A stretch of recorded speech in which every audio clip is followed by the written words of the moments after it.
Romaine, the market's edged higher. So tell us where the money was going today. Well, right now we're seeing 7 of the 11 S&P sectors did close higher today.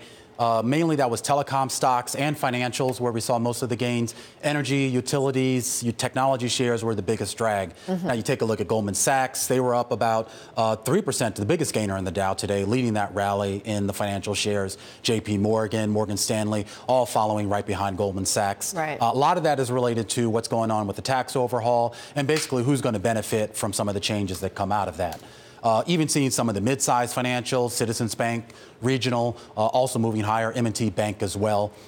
Some of the other movers today, we're seeing Verizon up pretty strongly again. Part of that is about the tax overhaul. Also seeing Boeing, which is returning a lot more cash to shareholders, boosting its dividend and increasing its buyback.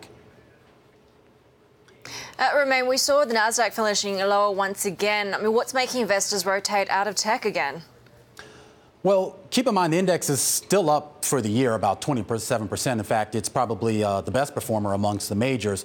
But when you're eyeballing today's trading, what you're really seeing is sort of a clear and sustained rotation out of technology, out of some of the growth stocks and into some of the value stocks. Again, some of the bank plays, as well as some of the other sort of areas with regards to financials as well as consumer names. A clear example of this we can see with the S&P 500 Banks Index. It's up about 9% over the past 3 weeks. Now you compare that with the Philadelphia Semiconductor Index. That's down about 8% during the same period. You can run this comparison yourself on the Bloomberg terminal using hashtag BTV4425GO.